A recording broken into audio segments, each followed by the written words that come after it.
माय माऊली नमस्कार. विविध कथासार ग्रंथमधून आज आपण श्री वाल्मिकी कृत संपूर्ण रामायण अभिवाचन करत आहोत. लाभ घ्या, लाभ द्या. चला तर सुरुवात करूया. भाग 38 सुंदरकांड. श्री गणेशाय नमः. श्री गणेशाय नमः. श्री रामचंद्राय नमः.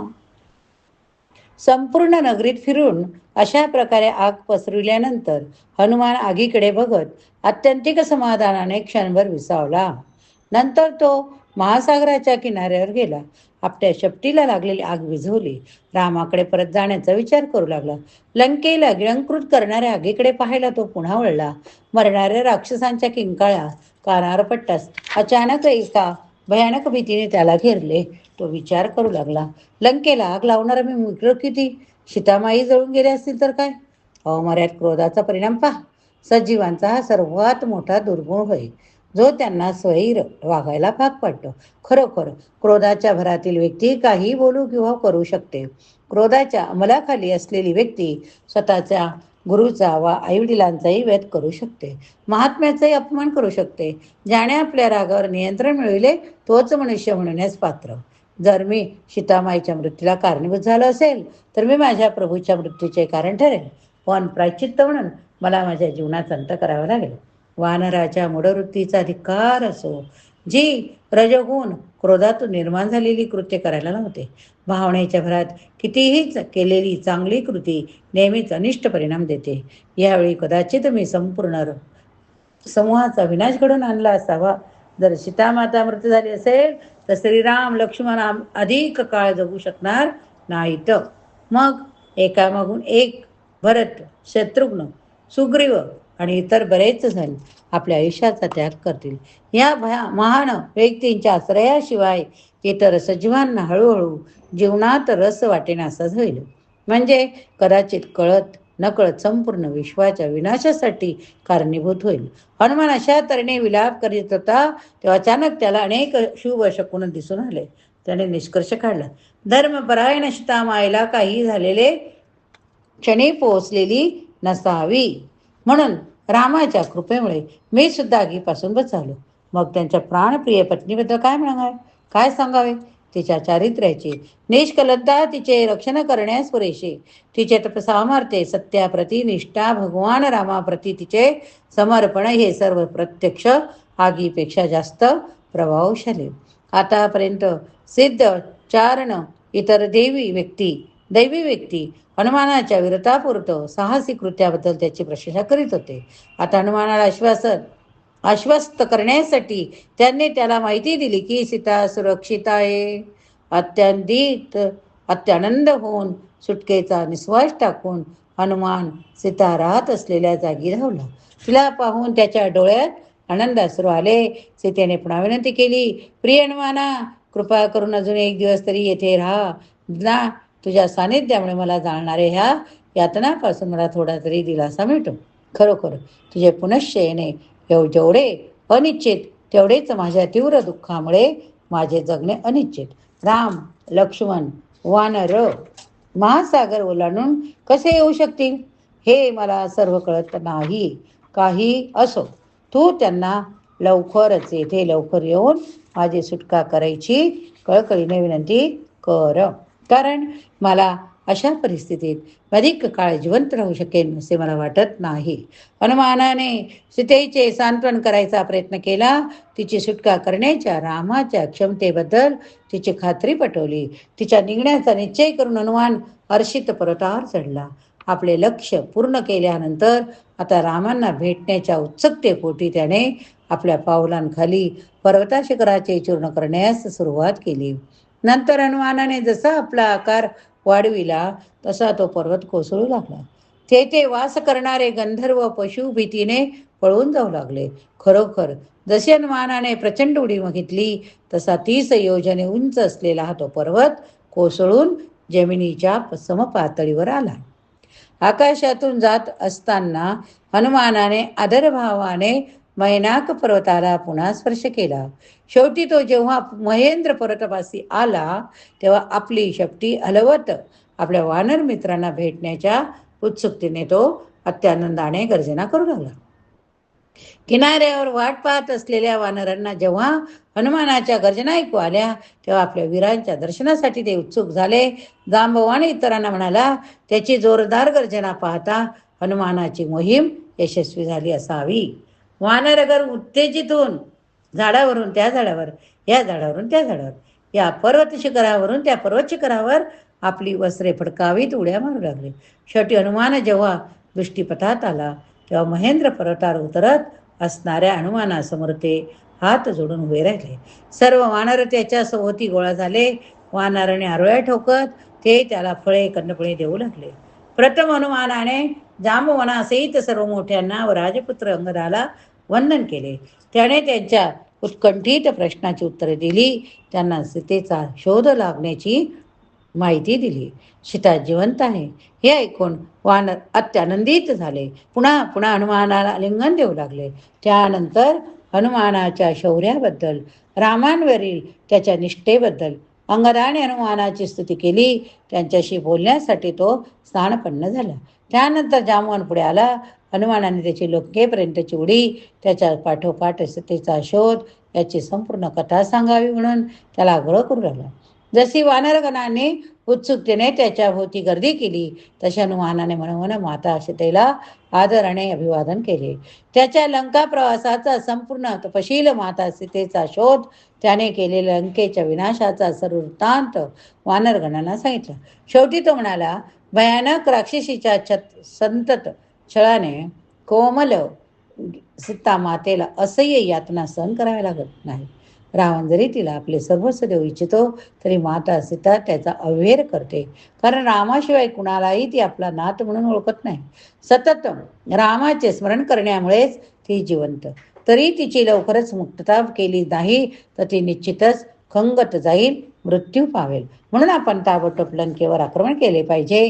सीतामाईला आणून रामाकडे किष्किंधेला पोचविले पाहिजे. मला माहीत आहे की मी तसेच अंगद आम्ही एकटेच सर्व राक्षसांचा पराभव करायला सक्षम आहोत. आपण फक्त सीतेला शोधलेच नाही तर तिची मुक्तताही केली हे पाहून राम किती आनंदी होतील याचा विचार करा. मी सहजपणे सीतेला माझ्या समोर तेथे आणले असते, पण तुमची परवानगी नसल्याने मी असे केले नाही.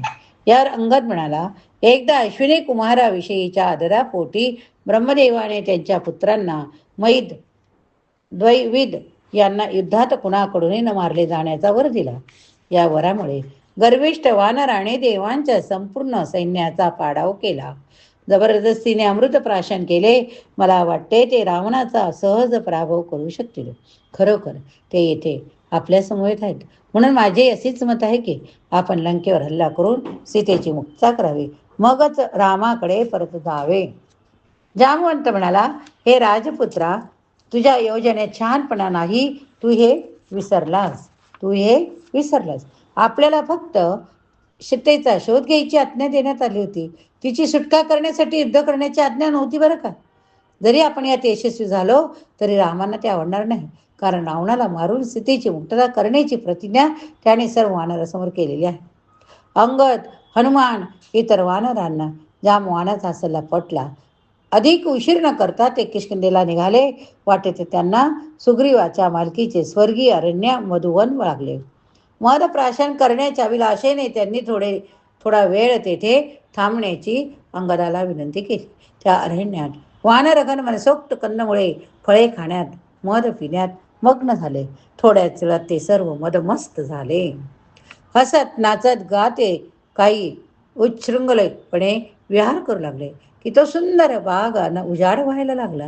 हे पाहून त्या वाटिकेचा अधीक्षण दधीमुख अतिशय क्रोधित झाला. तो जेव्हा उद्दाम वानरांना आपल्या चेष्टा थांबवायला सांगू लागला तेव्हा त्यांनी त्याचा अपमान केला. बागेची रक्षण करण्यासाठी दधीमुखाने काही वानरांना खडसावायला, काहींना शांत करायला, काहींना अगदी हाताचे रट्टे द्यायलाही सुरुवात केली. दुर्दैवाने झिंगलेल्या त्या मरकटांना आणखीनच राग आला. त्याने दधीमुखावर उडी मारली. त्याला लाथाडायला, चावायला, ओरबडायला सुरुवात केली. हनुमानाने मरकटांना अधिकच प्रोत्साहन द्यायला सुरुवात केली. तुम्हाला हवा तसा आनंद द्या, लुटा. तुम्हाला जो आवडेल तो त्याची गाठ माझीशी आहे. अंगदाने या भावनेचे समर्थन केले. अशा तऱ्हेने वानराने निर्भयपणे राक्षसांना झोडपले. बागेतील सर्व खाण्यायोग्य वस्तू ओरबाडून टाकल्या. अखेरीस दधीमुखात सोडून दिले. मर्कटाच्या मध्येपी चेष्टा चालूच राहिल्या. काही जण आळशासारखे लोळू लागले, काही जण उद्धटप्रमाणे गोंधळ करू लागले. सर्व रक्षक वानराच्या वागणुकीप्रमाणे विषयी तक्रार घेऊन दधीमुखाकडे आले. वानराची गैरशिस्त थांबविल्याने त्या अधिक क्षणाने त्यांना अभिवादन केले. दधीमुखाने एक प्रचंड झाड उपटले. मोठमोठे दगड हातात घेऊन रक्षक त्यांच्या पाठोपाठ गेले. रक्षक जवळ आले तसे हनुमान इतर वानर त्यांच्याशी लढायला सज्ज झाले. अजून उन्मादाच्या प्रभावाखाली असल्याने अंगदाने त्याचे चुलत आजोबा असलेल्या दधीमुखाला एकदम पकडले. जमिनीवर विरकावले. निर्दयपणे त्याला मारायला सुरुवात केली. शेवटी जेव्हा दधीमुखाला सोडून देण्यात आले तेव्हा राजाचा आता त्या मर्कंडाच्या बेशिस्त वागणुकीबद्दल त्यांना मृत्यूदंड देईल असा विचार करून सर्व रक्षकांना बरोबर घेऊन तो सुग्रीवास भेटायला गेला. अशा तऱ्हेने दधीमुख जेव्हा किष्किंधेला आला त्याने आपले मस्तक सुग्रीवाच्या चरणावर ठेवले. तेव्हा ते अत्यंत चिडलेला तसे राजाच्या लक्षात आले. मग दधीमुखाने अंगद त्याच्या अनुयायाच्या गैरवर्तणुकीचे वर्णन केले. राम लक्ष्मण त्याच वेळी काय घडले पाहण्यासाठी तेथे आले. सुग्रीवाने त्यांना सांगितले, अंगद त्याचे सध्या साथी त्यांचे मधुवनात होय. त्यांच्या बेताल वागणुकीच्या वर्तनावरून असे दिसते की ते यशस्वी झालेले आहे, पण खात्री आहे की हनुमानाने त्याला शोधून काढले असावे, नाहीतर वानर असे अनिर्बत वागायला धजावणार नाही. हे ऐकताच रावण उल्हासित झाले. त्याचप्रमाणे सुग्रीव अतिशय आनंदित झाला. दधीमुखाला म्हणाला, तुझी तक्रार अप्रत्यक्षपणे माझ्यासाठी एक चांगली बातमी घेऊन आलेला आहे, म्हणून वानरांचा खोडसाळपणा सहन केला पाहिजे. कृपया मधुवनाकडे जा.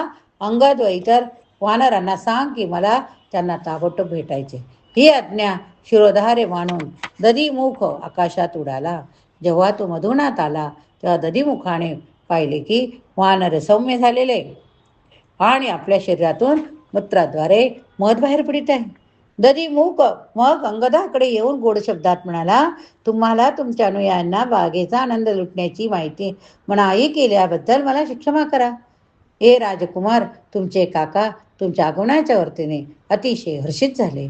त्यांनी तुम्हाला त्वरित किष्किंधेला बोलावले. आपल्या अनुयायाकडे वळून अंगद म्हणाला, आपण उशीर न करता किष्किंधेला परतावे असे मी सुचवतो. तरी मी जरी राजपुत्र असलो तरी मी स्वतःला तुमच्यापेक्षा अधिक श्रेष्ठ मानत नाही. उलट पक्षी मी पूर्णतः तुमच्यावर अवलंबून आहे असे मला वाटते. तुम्हाला जे योग्य वाटेल तसे मी करीन. मी तुम्हाला आदेशाची वाट पाहत आहे. अंगदाच्या विधानाने पूर्ण समाधान झालेले वानर उतरले. हे राजपुत्रा, तुझी विनम्रता एखाद्या श्रेष्ठ व्यक्तिमत्वाला साजेसी. त्यातून असे दिसते की भाग्यशील भविष्यकाळ तुझ्या वाट्याला येणार. सुग्रीव राम आपल्या आगमनाची वाट पाहत आहे, त्यामुळे आपण अधिक काळ येथे वाया घालवायला नको. त्यानंतर अनेक दगड गलोलीतून सुटावे तसे सर्व वानर किष्किंधेकडे झेपावले. दूरवर वानर येताना दिसल्यावर सुग्रीव दुःखाने वर पडलेल्या रामाकडे पाहून म्हणाला, अंगद आला, मला माहीत आहे की यशप्राप्तीशिवाय किष्किंधेला प्रज्ञाचे धाडस तो करणार नाही. सीतेचा ठाव ठिकाणा शोधल्याशिवाय माझ्या पितामहांनी ब्रह्मदेवांनी माझ्या पित्याला वृक्ष राजांना दिलेल्या मधुवनाची नासधूस त्याने कधीही केलेली नसते. लवकरच अंगद इतर वानर रामाच्या समोर उपस्थित झाले. हनुमानाने उत्साहित होऊन जाहीर केले, सीतामाता सुरक्षित आहे. रावणाच्या प्रस्तावाचा स्वीकार न करता आपल्या पातिव्रत्याच्या शपथेवर त्या ठाम आहे. रामाने हनुमानाकडे प्रेमाने आदराने पाहिले. सर्व वानराने सुग्रीव राम लक्ष्मणांना वंदन केले. उत्साहाच्या भरात प्रत्येक जण हनुमानाने त्यांना ते विषय जे सांगितले तेच पुन्हा पुन्हा कथन करीत होता. शेवटी जेव्हा ते सर्व शांत झाले तेव्हा राम म्हणाले, रावणाचे स्थान नक्की कुठे हे मला सविस्तर सांग. सीतेबद्दल अधिक माहिती दे. आता तिला माझ्याबद्दल खरोखर काय वाटते. हनुमान अधिकृत उत्तर देऊन म्हणाला, सर्व वानरांनी त्याला पुढे ढकलले. दक्षिणेकडे मस्तक होऊन सीतेचा शोध लागेपर्यंत कसा घटना घडत गेल्या त्याचे हनुमानाने वर्णन केले. नंतर त्याने सीतेच्या भालावरील मणी रामापुढे सादर केला आणि तो म्हणाला, राजा जनकाची कन्या पूर्णपणे तुमच्याशी एकनिष्ठ आहे. तुमच्या विराहात त्या कसे बसे आपले प्राण राखून आहे. हनुमानाने मग सीतेचा निरोप सांगितला. कावळ्याच्या रूपातील इंद्रपुत्राने कशी तिची छाती वर वाढली होती. रामाने कसा तिला चेहरा लाल खनिजाने रंगविला होता. आणि आता महिनाभरात राम जर तिच्या सुटकेसाठी आले नाही तर राक्षसीकडून होत असलेल्या छळामुळे ती नक्कीच आपल्या जीवनाचा शेवट करेल. हनुमानाकडून सीतेबद्दल ऐकत असताना रामाने सीतेचे रत्न हृदयाशी कवटाळले. राम लक्ष्मणाच्या डोळ्यातून अविरत अश्रू वाहू लागले. राम म्हणाले, आमच्या विवाहाच्या प्रसंगी हे रत्न सीतेच्या पिताश्रीने तिला भेट दिली. फार पूर्वी महाराज जनकाच्या यज्ञामुळे प्रसन्न झालेल्या इंद्राने त्यांना हे रत्न दिले होते. हे हनुमाना, तीव्र दुःखामुळे मी वास्तवतः भानावर नव्हतो. म्हणून सीतेचा संदेश पुन्हा सांग, कारण त्याने माझ्या मस्तकावर शीतल जलबिंदूचा वर्षा होतो असे मला वाटते. उत्तरादाखल हनुमान म्हणाला, तुम्ही इंद्रपुत्र जयंताला कशी शिक्षा केली याची कथा सांगून झाल्यावर सीतामाता म्हणाल्या, रामाकडे अमर्याद सामर्थ्य असून ते अजिंक्य असूनही माझी सुटका करायला येथे येत नाही. यावरून मी एवढाच निष्कर्ष काढतो की गतवर्षीच्या जन्मीच्या माझ्या भयंकर पापाच्या हे फळ असावे. हनुमान पुढे म्हणाला, मी सीतामाईजवळ त्याला उचलून परत आणण्याचा प्रस्ताव मांडला. इतर कोणत्याही पुरुषाला स्पर्श करण्याची इच्छा नसल्याने त्यांनी नकार दिला. त्या पुन्हा पुन्हा सांगत होत्या, रामाने त्वरित येथे येऊन माझी मुक्तता करण्यासाठी तू त्यांचे मन वळविले पाहिजे. वास्तविकरित्या माझे दुःख असह्य आणि मी आणखी किती दिवस तग धरू शकू. हे हनुमान, राम, लक्ष्मण, वानरांना महासागर ओलांडणे शक्य तरी होईल का. मी जाणून आहे की रावणाला मारण्याची मला रामाकडे नेण्याची क्षमता तुझ्यात आहे. तथापि माझी इच्छा आहे की माझी मुक्तता करण्यासाठी रामाने स्वतः इकडे यावे, म्हणजे त्याची निष्कलंक कीर्ती अधिक वाढत जाईल. ज्या पद्धतीने मला लंकेला आणले गेले त्या पद्धतीने, म्हणजे परपुरुषाने उचललेल्या परिस्थितीत मला रामाकडे परतायचे नाही. शेवटी हनुमानाने सांगितले, मी सीतामाईची काळजी खात्री पटकवली की इतर वानर माझ्यापेक्षा शक्तिशाली महासागरावरून लंकेत ते सहज झेपकू लागतील. मी त्यांना असे सांगितले, आवश्यकता भासली तर मी आपणाला लक्ष्मणांना माझ्या पाठीवरून नेऊ शकतो. अशा तऱ्हेने मी सीतामाईचे थोडेसे सांत्वन केले. तथापि त्यांची कठीण परिस्थिती पाहता मी तुम्हाला विनवतो की आपण सगळ्यांनी लंकेवर लवकरात लवकर आक्रमण करण्याची योजना तुम्ही करावी. या ठिकाणी हा भाग संपवूया. या ठिकाणी आपले सुंदरकांड भाग संपलाय. उद्यापासून आपण युद्धकांड भागाला सुरुवात करणार आहोत. जय श्रीराम. श्रीराम जय राम जय जय राम. श्रीराम जय राम जय जय राम. श्रीराम जय राम जय जय राम. श्रीराम जय राम जय जय राम.